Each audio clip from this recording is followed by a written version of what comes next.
तो दोस्तों brigade hotel ने अपने क्वार्टर वन के नंबर को डिस्क्लोज कर दिया है। तो चलिए देखते हैं क्या है क्वार्टर वन के नंबर के अंदर।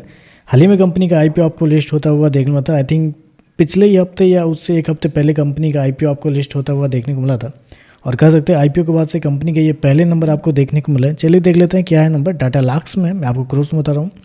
तो देखिए पिछले क्वार्टर में कंपनी 134 करोड़ के आसपास का रेवेन्यू जनरेट की थी ऑपरेशन के थ्रू। पिछले साल 101 करोड़ के आसपास, जबकि अभी देखें तो बढ़ के 124 करोड़ आपको जाता हुआ देखने को मिला। तो साल दर साल जाते हैं तो साल दर साल कंपनी के रेवेन्यू के अंदर लगभग 23% के आसपास की तेजी आपको देखने को मिली। वहीं अगर क्वार्टरली बेस पे जाते हैं तो क्वार्टरली बेस पे कंपनी के रेवेन्यू के अंदर गिरावट आपको देखने को मिली। 8% के आसपास की गिरावट आपको देखने को मिली। लेकिन याद रखिएगा होटल सेक्टर मतलब कि होटल सेक्टर है, तो ऐसे में होटल सेक्टर में क्या होता है, इनके जो बिजनेस होते हैं साइक्लिक होते हैं, सीजन वाइज इनकी कंपनी काम करती है। तो ऐसे में आपको साल दर साल चेक करना है, क्वार्टरली बेस पे चेक नहीं करना है। तो साल दर साल देखें तो कंपनी के रेवेन्यू आपको बढ़ते हुए देखने को मिल रहा है।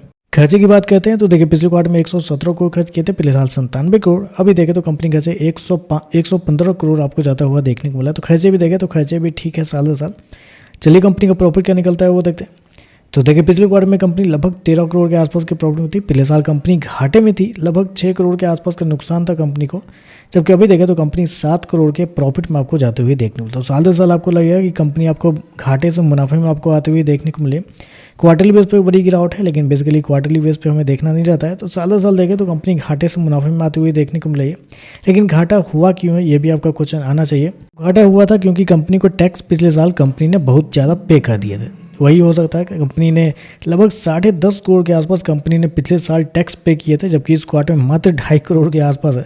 जबकि कंपनी का रेवेन्यू बढ़ा है साल दर साल, फिर भी कंपनी के टैक्स के अंदर बहुत बड़ा डिफरेंस आपको देखने को। तो आप कह सकते हैं पिछले साल कंपनी ने टैक्स बहुत ज़्यादा दे दिए थे, जिसकी वजह से कंपनी घाटे में जाते हुए देखने को मिले थे। क्योंकि ऑपरेटिंग प्रॉफिट देखें तो पिछले साल लगभग 5 करोड़ के आसपास है, जबकि अभी देखें तो 9.5 करोड़ के आसपास है। तो यहाँ पे भी देखें तो कंपनी का प्रॉफिट डबल होता हुआ देखने को मिल रहा है। तो नंबर आपको अच्छे देखने को मिल रहा है। ईपीएस की बात करते हैं तो देखिए पिछले क्वार्टर में कंपनी का ईपीएस 41 पैसे के आसपास था। पिछले साल 17 पैसे माइनस का, अभी देखें तो 22 पैसे आपको देखने को मिल रहा है। तो नंबर देखें तो नंबर तो आपको अच्छे देखने को मिला है। हालांकि इस क्वार्टर में जितने भी होटल सेक्टर के कंपनी के नंबर आए हैं, चाहे वो इंडियन होटल हो, लेमन ट्री हो, या जो भी होटल्स हो, सभी के नंबर अच्छे थे। तो उम्मीद थी कि अच्छे नंबर आएंगे भी, होटल सेक्टर की ये कंपनी है तो अब वही अच्छे नंबर आपको देखने को। साल दर साल कंपनी के रेवेन्यू प्रॉफिट दोनों आपको बढ़ते हुए देखने को मिल रहा है। बाकी देखते हैं मार्केट इस पर कैसे रिएक्ट करता है। आज के लिए बस इतना है। वीडियो पसंद आए तो लाइक कीजिएगा, साथ में साथ चैनल को सब्सक्राइब जो कीजिएगा।